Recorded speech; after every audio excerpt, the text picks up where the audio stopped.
going to die here, I know it. Vaccine vaccine vaccine के अलावा भी हमारी कोई लाइफ है। वैक्सीन नहीं है ना तो लाइफ ही नहीं है।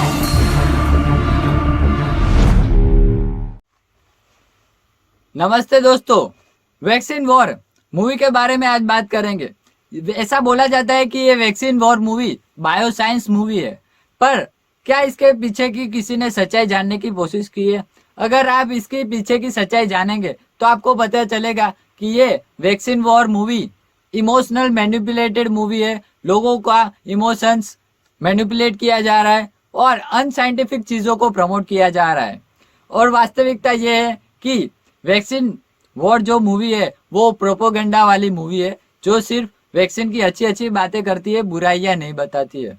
वो बुराइयां हम आगे के वीडियो में जब मूवी रिलीज हो जाएगी तब बताएंगे। अभी इसके कुछ डायलॉग्स के बारे में हम बात करते हैं। इसमें पहला डायलॉग है, क्या इंडिया का मेडिकल इंफ्रास्ट्रक्चर 130 करोड़ लोगों की जान बचाने में समर्थ है? तो अगर एक्सपर्ट्स की बात मानी जाए, नो। क्या इंडिया का मेडिकल इंफ्रास्ट्रक्चर कैपेबल है 130 करोड़ पीपल को जान बचाने के लिए सक्षम है? 130 करोड़ लोग कैसे बचेंगे? वो तो मरने तो है ही, कुदरत का सिद्धांत है, जो जन्मा है वो मरेगा। तो उस हिसाब से कुछ ना कुछ लोग तो मरने ही वाले, पर इन लोगों को 130 करोड़ लोग बचाने हैं। जैसे कि वैक्सीन लॉन्च हो जाएगी और सब लोग बच जाएंगे, पर वास्तविकता ये है कि पहले भी लोग मरते थे, अभी भी लोग मर रहे हैं, सिर्फ डिसीज का नाम चेंज कर दिया है।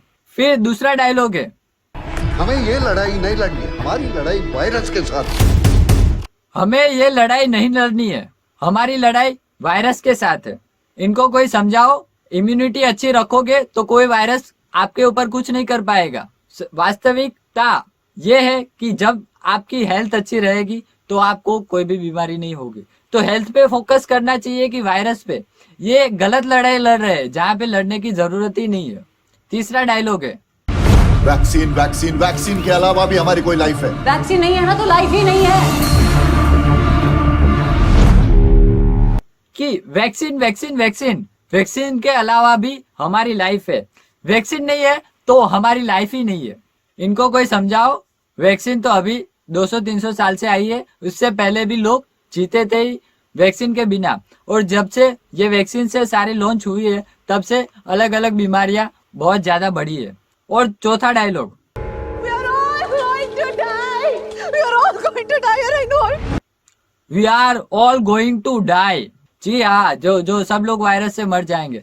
ऐसे कई सारे देश है जहाँ पे लोगों ने वैक्सीन नहीं लगाई थी और फिर भी वो कंट्री से बहुत बढ़िया चल रहे थे। तो आप लोगों को समझना चाहिए कि कोई मरने वाला नहीं था।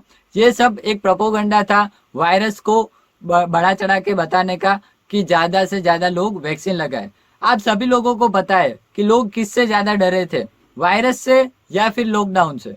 और लास्ट डायलॉग, एक राजा था, जो भी कर लो मरता ही नहीं था। उस राजा की जान एक तोते की गर्दन में अटकी है। तोते की गर्दन मरोड़ थी और राजा मर गया। हमारे राजा की जान इस वैक्सीन में अटकी है। राजा की जान तोते में अटकी है और तोतों की गर्दन मरोड़ दो तो राजा भी मर जाएगा।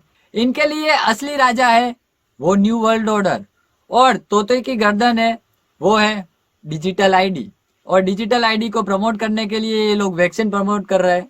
तो अगर हम वैक्सीन को जो ये लोग प्रमोट कर रहे हैं उसको समझे तो इनकी पूरी तोते की गर्दन खत्म हो जाएगी।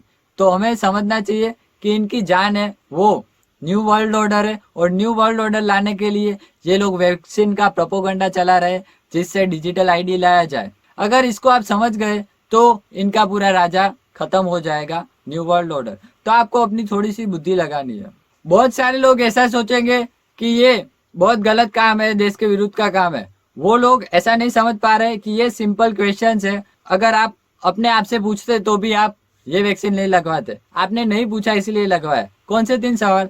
पहला, क्या ये वैक्सीन की जो टेस्टिंग है वो पूरी हुई है? कोई एक टेस्टिंग कंप्लीट करने के लिए बहुत सारे साल लगते हैं, जिसमें पहले एनिमल पे लगती है, फिर इंसानों पे लगती है, फिर उसके इंतजार किया जाता है कि उसके साइड इफेक्ट आए कि नहीं, बाद में उसको लॉन्च किया जाता है। ये तुरंत ही लॉन्च किया गया। दूसरा सवाल है, इसके इंग्रेडिएंट्स के बारे में मालूम है क्या आपको कि इससे क्या क्या नुकसान हो सकता है? तीसरा, इसके साइड इफेक्ट्स आएगी तो इसकी जिम्मेदारी कौन लेगा। ये 3 सवाल अगर इसके जवाब आपके पास नहीं थे और आपने वैक्सीन लिया तो आप भी माइंड कंट्रोल हो गए थे, आपका एक प्रोग्रामिंग हो गया कि वैक्सीन अच्छी है, सेफ है, ले लो।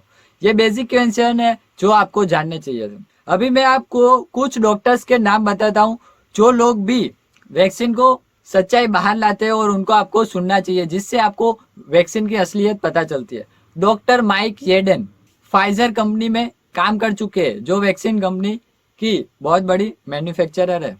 दूसरा नाम है डॉक्टर पीटर मैकोले, जो बहुत बड़े डॉक्टर है। तीसरा है डॉक्टर असीम मल्होत्रा, जो भी बहुत बड़े कार्डियोलॉजिस्ट है। डॉक्टर रॉबर्ट मेलन, जिन्होंने आरएनए वैक्सीन बनाने में काम किया है। तीसरा है, भारत के डॉक्टर की बात करें तो डॉक्टर विश्वरूप जी है, जिन्होंने वैक्सीन को एक्सपोज किया है। दूसरे डॉक्टर मनु कोठारी जी है, उन्होंने भी इसके बारे में बहुत सारी चीजें बताई है वैक्सीन के स्कैम्स के बारे में। डॉक्टर BM हेगड़े, ये कोई ऐसे व्यक्ति नहीं है, इन्होंने डबल MD किया हुआ है, बहुत बड़े कार्डियोलॉजिस्ट है। इनको पद्म भूषण पद्म विभूषण भी मिला हुआ है। तो इनके बारे में जानिए कि इनकी राय क्या है वैक्सीन के बारे में। डॉक्टर खादर वली, जिनको पद्मश्री मिला है, इनके बारे में जानिए कि ये लोग वैक्सीन के बारे में क्या कहते हैं। इन लोगों ने इतना स्टडी किया है, इतना रिसर्च किया है, इस फील्ड में काम किया है। ये पूरा एक बायस्ड डिसीजन है, जिसे आप समझना चाहिए। ये पूरा बायस्ड डिसीजन होगा अगर आप टीवी, मीडिया और मूवी में जो दिखाया जाता है उसी को मानते। अपनी तरफ से इन डॉक्टर्स की एक नॉलेज को देखिए कि ये लोग क्या कहते हैं, किस लिए कहते हैं, फिर आप डिसाइड करिए कि क्या वैक्सीन सही था कि गलत। धन्यवाद।